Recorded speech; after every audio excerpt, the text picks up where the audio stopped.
Hello दोस्तों, कैसे हैं आप सब। इस वीडियो के अंदर हम समझेंगे इम्पॉर्टेंट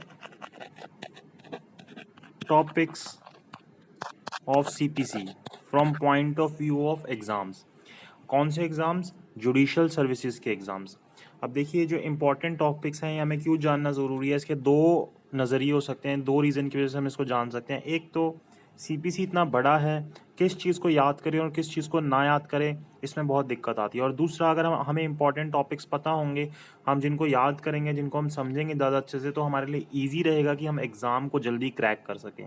सो ये दोनों रीजंस होते हैं जिसकी वजह से हमें इंपॉर्टेंट टॉपिक्स जानने ज़रूरी हैं। अब देखिए, यहाँ पे अगर हम इसकी क्लासिफिकेशन करें कि कौन से टॉपिक्स कितने इंपॉर्टेंट है, तो इसको हम तीन तरीके से क्लासीफाई कर सकते हैं। ऐसे टॉपिक्स जो बहुत मोस्ट इंपॉर्टेंट है, ऐसे टॉपिक जो इम्पॉर्टेंट है, और ऐसे टॉपिक जो इतने इंपॉर्टेंट नहीं है। अब ये जो क्लासिफिकेशन करी जा रही है, इसका मतलब ये नहीं है कि आपने जो नॉट इम्पॉर्टेंट, मतलब इतने इंपॉर्टेंट क्वेश्चंस नहीं है, उनको नहीं पढ़ना। इस हिसाब से पढ़ाई करनी है। जो मोस्ट इंपॉर्टेंट क्वेश्चंस हैं, उनको आपको हर एक जगह से पढ़ना है। आपके पास जितने रिसोर्सेज अवेलेबल हैं, आपके पास जितना भी मटेरियल अवेलेबल है, आपको उनको बार बार पढ़ना है और बहुत अच्छे से पढ़ना है, क्योंकि ये जो टॉपिक्स हैं सीपीसी के, ये इतने इंपॉर्टेंट है कि मेंस में इससे क्वेश्चन पूछेगा ही पूछेगा। उसके बाद जो इंपॉर्टेंट आते हैं उसको भी पढ़ना है। उसके अंदर जो स्टडी मटेरियल अवेलेबल है, जो रेफरेंस बुक्स है, उससे पढ़ेंगे तो सफिशिएंट रहेगा। और जो इतने इंपॉर्टेंट नहीं है, उसके लिए जो डायरेक्ट है और सिर्फ जो आपका मटेरियल है उसको पढ़ लीजिए, काफ़ी है। तो जो मोस्ट इंपॉर्टेंट है उसके लिए जितने रिसोर्सेज अवेलेबल है, ज़्यादा से ज़्यादा उससे पढ़िए, बार बार पढ़िए। इंपॉर्टेंट के लिए सिर्फ जो आपकी रेफरेंस बुक है और जो आपका डायरेक्ट है उसको पढ़ लीजिए, मतलब उसको भी बार बार पढ़िए। लेकिन जो नॉट मच इंपॉर्टेंट टॉपिक्स हैं, उनको अगर आप डायरेक्ट से और एक बारी रेफरेंस बुक पढ़ते हैं, मतलब एक दो बारी रिवाइज कर लेते हैं, तो वो काफ़ी रहते हैं, क्योंकि वो इतनी बारी एग्जाम में नहीं पूछे जाते हैं। ये प्रीवियस ईयर के पेपर्स देखे थे मैंने, दिल्ली जुडिशरी सर्विसेज के, यूपी के, राजस्थान के, तो उससे थोड़ा सा समझ आया था। तो ये उसी के बेसिस पे है, हरियाणा पंजाब के उनसे देख के, बिहार के। अब देखिए, सबसे पहले मैं बताता हूँ कौन सा, सबसे पहले टॉपिक्स बताता हूँ जो मोस्ट इम्पॉर्टेंट टॉपिक्स हैं। मोस्ट इम्पॉर्टेंट टॉपिक्स हैं। मोस्ट इंपॉर्टेंट टॉपिक पे अगर आप एक्ट को शुरू से जब पढ़ना शुरू करते हैं, तो इसके अंदर सबसे पहला टॉपिक जो बहुत इंपॉर्टेंट आता है, वो टॉपिक आता है डिक्री। अब देखिए, डिक्री कहाँ कहाँ पे आपने डिक्री को पढ़ना है, जितना भी हो आपसे उतना पढ़ सके। एक तो आपने सेक्शन 2 सब सेक्शन 2 की जो डेफिनेशन है उसको बहुत अच्छे से याद कर लेना है। जितनी चीज़ें आपको उसमें मिलती है, जितनी भी आपको उसकी नॉलेज मिलती है, डिक्री क्या होती है, प्रीलिमिनरी डिक्री क्या होती है, फाइनल डिक्री क्या होती है, जितना भी आपको उसके बारे में पता चलता है, उसके बारे में डिटेल में पढ़िए। उसके बाद इसके अंदर आपने ऑर्डर 20 को पढ़ना है। ऑर्डर 20 को पढ़ना है इसके अंदर, जिसके अंदर आपने रूल 6 to 19 जो है बहुत अच्छे से करने हैं। तो ये जो चीज़ें हैं, इसके अंदर आपकी डिक्री कवर हो जाएगी। इसके लिए आपके पास जितना स्टडी मटेरियल है उससे पढ़िए, डिक्री के बारे में जितनी डिटेल में हो सके, ये सेक्शंस, ये ऑर्डर, तो आपका जो डिक्री का टॉपिक है बहुत अच्छे से प्रिपेयर हो जाएगा। उसके बाद सेकेंड जो टॉपिक बहुत इंपॉर्टेंट है, वो आता है रेस जुडिकाटा का। Res judicata, res judicata basically दिया गया है सेक्शन 11 के अंदर। तो सेक्शन 11 को आपने बहुत अच्छे से पढ़ना है, सारे रेफरेंस मटेरियल से पढ़ना है, जितनी बुक्स आपके पास अवेलेबल है उससे पढ़ना है, और बार बार पढ़ना है। इन टॉपिक्स को जितनी बार पढ़ोगे उतना बार कम है, क्योंकि ये टॉपिक्स ऐसे होते हैं जो हमारे दिमाग से स्किप हो जाते हैं, और इनके जो मेन वर्ड्स होते हैं वो आपने याद करने हैं। सेकेंड टॉपिक मोस्ट इंपॉर्टेंट है, रेस जुडिकाटा सेक्शन 11। उसके बाद जो तीसरा टॉपिक आता है जो इम्पॉर्टेंट है, वो है प्लेस ऑफ सुइंग। अपने बेरेट को साथ में रखिएगा और साथ साथ मार्क करते रहिएगा, जिससे कि आपकी और अच्छे से हेल्प होगी। जो ये जो प्लेस ऑफ स्विंग है, ये सेक्शन 15 से लेके सेक्शन 21A तक दिया गया है। तो इन सेक्शंस को आपको बहुत अच्छे से पढ़ना है और बार बार पढ़ना है, रिवाइज करना है। Place of swing. चौथा टॉपिक जो सबसे इंपॉर्टेंट आता है, वो आता है ऑर्डर 7, जो किसके ऊपर है? प्लेंट के ऊपर है। इसके बारे में बहुत कुछ पूछता है, ये बहुत इंपॉर्टेंट होता है। इसके अंदर से बहुत सारे क्वेश्चंस बनते हैं। प्लेंट ऑर्डर 7 आपने बहुत अच्छे से पढ़ना है। इसी के अपोजिट कौन सा आता है? WS का ऑर्डर कौन सा? ऑर्डर 8। ऑर्डर 8 भी बहुत इंपॉर्टेंट ऑर्डर है, मोस्ट इंपॉर्टेंट ऑर्डर है। उसके बाद रिटर्न स्टेटमेंट के बाद अगर आप आए, तो जो सेक्शन 2 का सब सेक्शन 9 है, इसके अंदर क्या बताया गया है? जजमेंट के बारे में बताया गया है। जजमेंट भी कई बार एग्जाम में पूछा गया है और ये बहुत इंपॉर्टेंट बनता है। तो इसके लिए सेक्शन 2 सबसेक्शन 9 और साथ में ऑर्डर 20 अगर आप पढ़ते हैं, जिसके अंदर रूल 1 to 5 आपको पढ़ना है। जैसे मैंने डिक्री का बताया था जिसके लिए रूल 6 to 19 पढ़ना है, ऑर्डर के लिए रूल 20 का रूल 1 to 5 पढ़ना है। तो जजमेंट जो टॉपिक है वो इम्पॉर्टेंट टॉपिक है। उसके बाद आए तो order 33 suit by indigent person, ये टॉपिक जो है इम्पॉर्टेंट टॉपिक है और ये मोस्ट इम्पॉर्टेंट टॉपिक में से एक टॉपिक है। फिर आप पढ़ेंगे अटैचमेंट ऑफ प्रॉपर्टी के बारे में। अटैचमेंट ऑफ प्रॉपर्टी ऑर्डर 21 के आ जाता है, अंदर आ जाता है। तो ये जो टॉपिक है ये भी आ जाता है और आगे जो ऑर्डर है उसके अंदर भी दिया गया। तो ये जो अटैचमेंट ऑफ प्रॉपर्टी है ये टॉपिक इम्पॉर्टेंट हो जाता है, मोस्ट इम्पॉर्टेंट में से एक टॉपिक हो जाता है। फिर आते हैं हम, आपके पास एक सेक्शन आता है सेक्शन 47। सेक्शन 47 जो है वो बताता है questions to be determined by executing courts. बहुत इंपॉर्टेंट टॉपिक है, बार बार पढ़ना है। और जो सबसे मतलब इसमें से जो आखिरी टॉपिक है जो इम्पोर्टेंट है, मोस्ट इम्पॉर्टेंट टॉपिक है, वो आता है इनहेरेंट पावर्स ऑफ कोर्ट।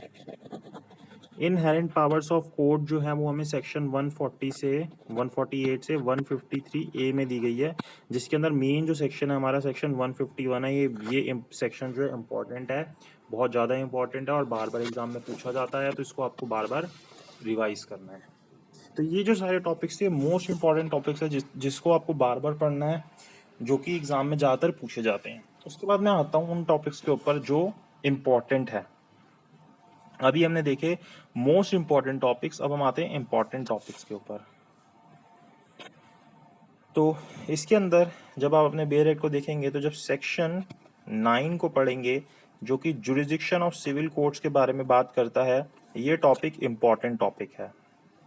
उसके बाद यही सेक्शन 9 के अंदर हमें सूट जो सिविल नेचर के होते हैं उसके बारे में बताया गया है, तो इस टॉपिक को आपको पढ़ना है।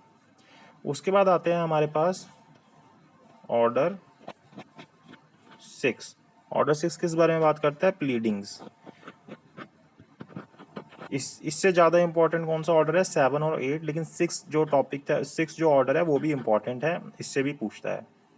और ये जो सारे टॉपिक्स बता रहा हूँ मीन्स के पॉइंट ऑफ व्यू से बता रहा हूँ।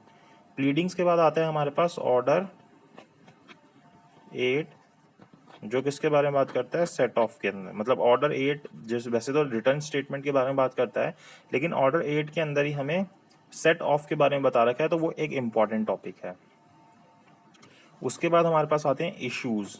इश्यूज जो है हमें ऑर्डर 10 और 14 वाले जो हैं, इन दोनों ऑर्डर्स को इस पॉइंट ऑफ व्यू से पढ़ना है, ये इम्पॉर्टेंट है दोनों।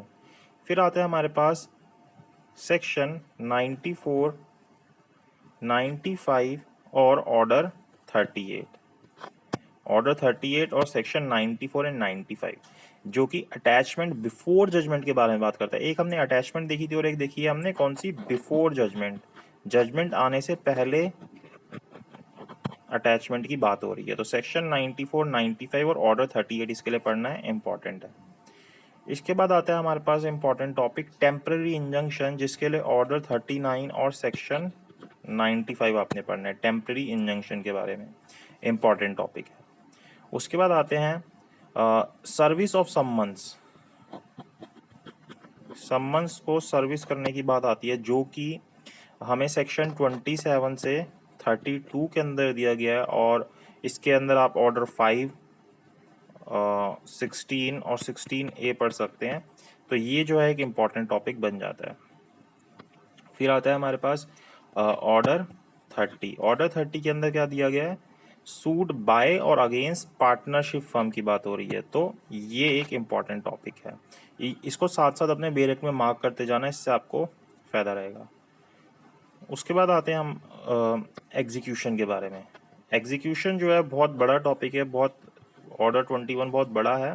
इसके अंदर जैसे जो एग्जीक्यूशन इन जनरल है वो एक इम्पॉर्टेंट टॉपिक है, जो कि सेक्शन 36 से 74 के अंदर आता है, और साथ साथ ऑर्डर 21 एक इम्पॉर्टेंट टॉपिक है ये।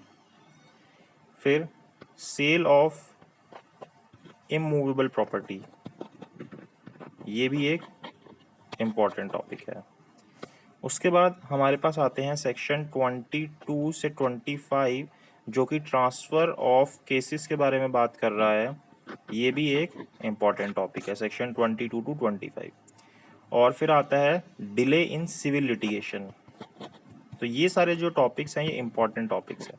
आप अपने मेरिट में इस तरीके से मार्किंग कर सकते हैं, जिसके आगे आप 3 स्टार लगा रहे हैं वो मोस्ट इंपॉर्टेंट टॉपिक है, जिसके आगे आप 2 स्टार लगा रहे हैं वो इंपॉर्टेंट टॉपिक्स हैं, जिसके आगे आप 1 स्टार लगा रहे हैं वो नॉट मच इम्पॉर्टेंट टॉपिक्स या ठीक ठीक टॉपिक्स है, मतलब इतने इंपॉर्टेंट नहीं है। इस तरीके से आप क्लासीफाई करके उन पे मार्किंग कर सकते हैं। अब मैं बता देता हूँ यहाँ बाकी जितना आपका एक्ट बचा, जितना टॉपिक बचा वो नॉट मच इम्पॉर्टेंट टॉपिक्स होते हैं, जिसके अंदर बहुत सारे टॉपिक्स आ जाते हैं, जैसे कि फॉरेन जजमेंट्स हो गया, इतना इम्पॉर्टेंट नहीं है लेकिन आपको पता होना चाहिए, सेक्शन 2 सब सेक्शन 5 में दिया गया है। और इसके अलावा लीगल रिप्रेजेंटेटिव 211 छोटा सा क्वेश्चन पूछ लेगा 5 मार्क्स का, या इस तरीके से क्वेश्चन पूछ लेता है। ऐसे ही मीन प्रॉफिट इंपॉर्टेंट टॉपिक है, ठीक ठीक टॉपिक है, मतलब इससे पूछ लेगा भाई 5 मार्क्स का, इससे बड़ा इससे नहीं पूछेगा जो इतने इंपॉर्टेंट नहीं है। उसके बाद रेस्ट सब्जुडाइज सेक्शन 10 के अंदर आता है, छोटा सा क्वेश्चन पूछ लेगा। और उसके बाद हमारे पास पार्टीज टू सूट जो सेक्शन 26 ऑर्डर 1 to 4 के अंदर आता है। उसके बाद हमारे पास आते हैं रिप्रेजेंटेटिव सूट्स, ठीक ठीक टॉपिक है ये। फिर आता है कॉजेज ऑफ एक्शंस एंड मल्टीफेरियसनेस। फिर काउंटर क्लेम, जैसे सेट ऑफ था इंपॉर्टेंट टॉपिक था, लेकिन काउंटर क्लेम जो है वो इतना इंपॉर्टेंट नहीं है। नॉन अपीयरेंसेज ऑफ पार्टी जो ऑर्डर 9 के अंदर दिया गया, ठीक ठीक है। एक्स पार्टी डिक्री ऑर्डर 9 में दिया है, इतना नहीं पूछता। डिस्कवरी एंड इंस्पेक्शन ऑर्डर 11 जो है ठीक ठीक है, मतलब इतना इंपॉर्टेंट नहीं है। कमीशंस के बारे में सेक्शन 75 से 78 में दिया है और ऑर्डर 26 के बारे में है पूरा। उसके बाद आता है अरेस्ट बिफोर जजमेंट जो सेक्शन 94 95 ऑर्डर 38 दिया है, जो अटैचमेंट में भी देखा था हमने। उसके बाद आता है इंटरलॉक्यूटरी ऑर्डर जो सेक्शन 95 के अंदर आ जाता है। उसके बाद आते हैं हमारे पास आता है कि रिसीवर कौन होता है, जो हम ऑर्डर 40 के अंदर देखते हैं। उसके बाद आता है विड्रॉल ऑफ सूट ऑर्डर 23, ठीक है, इसको आपको रीड करना है, कभी कभी पूछता है और ज़्यादा बड़ा क्वेश्चन नहीं पूछता। कॉम्प्रोमाइज़ ऑफ सूट वही ऑर्डर 23 के अंदर आ जाता है। Death of parties order 22 read कर लीजिए, जो रेफरेंस बुक है एक बार उससे रीड कर लीजिए। कॉस्ट के बारे में पूछता है सेक्शन 35A और 35A और 35B। ऑर्डर 20A जो है इसके लिए आ जाता है। सूट अगेंस्ट गवर्नमेंट ऑर्डर 27 के अंदर आ जाता है, एक बार रीड कर लीजिए अपने उससे और एक दो बारी हो जाएगा। सूट बाय और अगेंस्ट माइनर्स एंड यूनेटिक्स ऑर्डर 32 के अंदर आ जाता है। मतलब ठीक है, ये आप अपने रेफरेंस बुक्स और बेरेक से पढ़ते रहिए, काफ़ी रहता है। उसके बाद आगे हम और देखें तो हमारे पास आते हैं ऑर्डर 35 आता है, जिसके अंदर हमें क्या दिया गया है, इंटर प्लीडर सूट्स के बारे में दिया गया है। तो ये मतलब ज़्यादा इंपॉर्टेंट टॉपिक नहीं है, रीड करिए, इतना काफ़ी है। ऑर्डर 37 समरी सूट्स, ठीक है, कभी छोटा 5 नंबर का क्वेश्चन इस तरीके से पूछता है। Suits relating to public nuisance section 91 इतना इंपॉर्टेंट नहीं है। Powers of appellate court section 107 से 108 में दिया हुआ है। उसके बाद आते हैं फर्स्ट अपील, ये हमने सब डिटेल में डिस्कस भी किया हुआ है, सेक्शन 96 से 99A तक दिया है और ऑर्डर 41 के अंदर आता है। उसके बाद हमारे पास सेकंड अपील आती है, सेकंड अपील सेक्शन 100 से 103 में दी गई है और ऑर्डर 42 में दी गई है। उसके बाद रेफरेंस आता है सेक्शन 113 और ऑर्डर 46 के अंदर। मतलब इनका मतलब ये नहीं है जो मैं बता रहा हूँ कि इनको आपको पढ़ना ही नहीं है, आपको उनको पढ़ना है, लेकिन जो मैंने मोस्ट इंपॉर्टेंट टॉपिक्स बताए उनको बार बार पढ़ना है और बहुत बार रिवाइज करना है। उसके बाद सेम रिव्यू रिवीजन, फिर आता है प्रिसेप्ट क्या होता है, फिर उसके बाद हमारे पास आता है गार्निशी ऑर्डर क्या होता है। ये सब पता होना चाहिए आपको और अच्छे से ही पता होना चाहिए। इसका मतलब ये नहीं है कि आप इनको पढ़े ही ना, लेकिन वो जो टॉपिक्स हैं वो ज़्यादा इंपॉर्टेंट है। ऐसे ही रेटेबल डिस्ट्रीब्यूशन ऑफ एसेट्स के बारे में पता होना चाहिए। रेस्टिट्यूशन सेक्शन 144 में आ जाता है, ये पता होना चाहिए। कैविएट सेक्शन 148A, कैविएट क्या होता है, किस तरीके से फाइल होता है। नोटिस कब जाता है, किस तरीके से नोटिस जाता है गवर्नमेंट अथॉरिटी को, वो सब सेक्शन 80 पढ़ना है। और abatement and dismissal of suit के बारे में, सूड बाय एडवोकेट जनरल किस तरीके से करता है, और रेमेडीज़ क्या क्या होती हैं सिविल लॉस के अंदर। तो ये जो टॉपिक्स हैं जो मैंने बताया ये इतने इंपॉर्टेंट नहीं है, लेकिन आपको ये अच्छे से डिटेल में पता ही होने चाहिए, आप इसके बारे में पढ़िए। लेकिन जो मोस्ट इंपॉर्टेंट थे उनको आपको बार बार रिवाइज करना है, मतलब जितना हो सके उतनी बार रिवाइज करना है। इंपॉर्टेंट टॉपिक्स को आपको अपनी रेफरेंस बुक या जो स्टडी मटेरियल अवेलेबल है उससे पढ़िए, डायरेक्ट पढ़िए। इंपॉर्टेंट टॉपिक्स को भी आपको पढ़ना है अपनी रेफरेंस बुक से और अपने डायरेक्ट से, लेकिन ये वाला जो टॉपिक है ये इनके कंपैरिजन में ज़्यादा पूछा जाता है। और ये सभी टॉपिक्स पूछे जाते हैं, लेकिन ये जो है बहुत ज़्यादा बारी पूछे जाते हैं, ये उससे कम और ये उससे कम पूछे ये भी जाते हैं, जैसे 5 मार्क्स में 6 मार्क्स में, लेकिन इनकी जो आने की परसेंटेज है इनके बारे में जितनी डिटेल में जाके पूछता है इनको ज़्यादा पूछता है। सो इस वीडियो के लिए इतना ही। अगर आपको कोई टॉपिक लगता है कि इसमें मैंने बताना छूट गया तो आप उसको पूछ सकते हैं कितना इंपॉर्टेंट है, और किसी चीज़ में डाउट हो कि क्या कितने मार्क्स का है या कोई चीज़ है तो आप वो कमेंट बॉक्स में कमेंट करके पूछ सकते हैं। अगर आपको वीडियो अच्छी लगी हो तो लाइक कर दीजिएगा और अपने फ्रेंड्स के साथ शेयर कर लीजिएगा जिनको इस टॉपिक के बारे में जानना है, और कमेंट बॉक्स में कमेंट करके बताइएगा कैसी लगी। सो इस वीडियो के लिए इतना ही।